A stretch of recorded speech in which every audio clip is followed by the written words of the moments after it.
Hi, this is Foamy Dave, and I have a Wildhawk.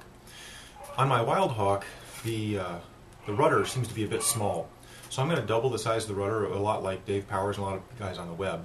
And I'm going to show you an easy way without having to cut the rudder off and take care of this.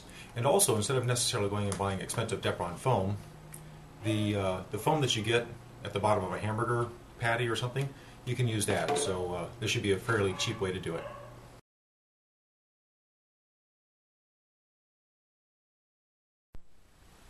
Before I begin, I laid down some wax paper in case I dripped any glue.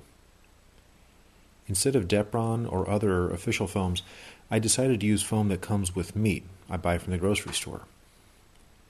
Without removing the rudder, I traced its outline onto paper and cut that contour into foam.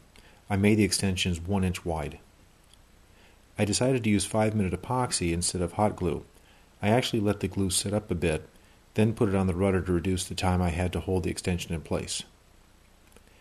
Once the rudder extension was in place, I decided to remove the elevator to make its extension. I was worried that the extensions would droop unevenly and cause a roll force on the plane.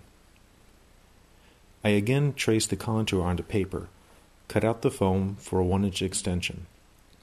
I pinned the elevator and extension to a foam block after applying the epoxy to make sure the alignment was correct. This kept both elevator extensions even with each other. After the elevator dried, I reattached it with packing tape and checked that all the surfaces moved evenly and easily. The control surfaces are now much larger, and we'll actually be able to go ahead and have a lot more command over the airplane, so I can have a lot more control.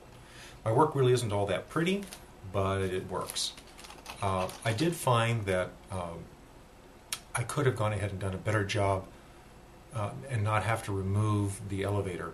If I had just taken the foam block that I was using and pinned it directly to the airplane while I was doing the glue, keep in mind to keep the wax paper between that, I would not have had to remove the elevator. So if you do it yourself, just use the foam block, pin it directly on there while it's on the plane, and it should work out for you.